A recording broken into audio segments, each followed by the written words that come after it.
He slapped me in front of 30 guests. But he didn't know who I really was. At the family party, my own father slapped me. In front of 30 guests. Why? Because I refused to hand over my penthouse to my unemployed sister. I didn't scream. I didn't cry. I made one phone call. 10 minutes later, a woman in black stilettos walked in and said coldly, "You all have 5 minutes to get out of here." What happened next? I never saw it coming. I'm 32. A quiet tech investor in Manhattan. Most people think I got lucky with real estate. What they don't know is that I co-founded a startup that was acquired for $75 million last year. I kept it quiet. So when my sister got evicted for not paying rent again, my parents decided my penthouse, which I bought in cash, should now be hers. "You don't even need all this space," my mom snapped. When I refused politely, my dad exploded. SLAP. Glass silence. 30 guests frozen. But me? I didn't move. I didn't cry. I just pulled out my phone and made one call. "Activate Plan Hydra," I said.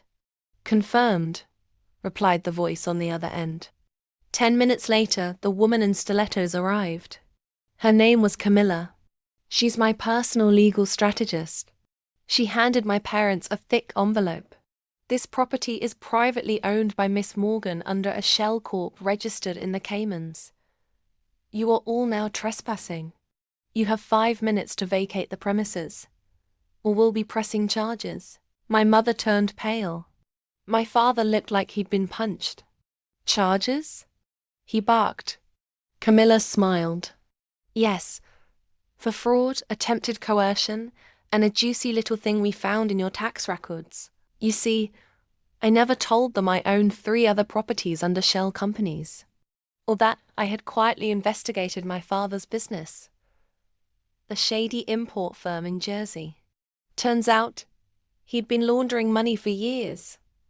And my sister?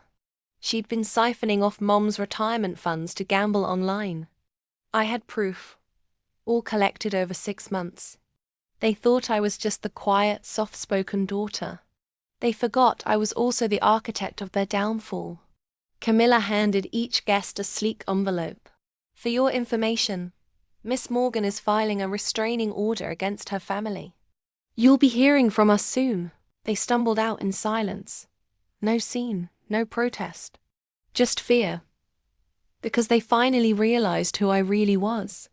A week later, my sister showed up at a hotel, her new place.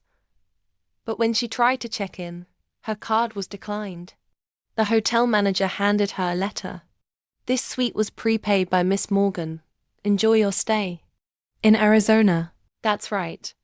I sent her across the country, to a desert resort with no Wi-Fi, no friends, and a job offer I arranged at a fast food chain. The job? Janitor. No scams, no shortcuts.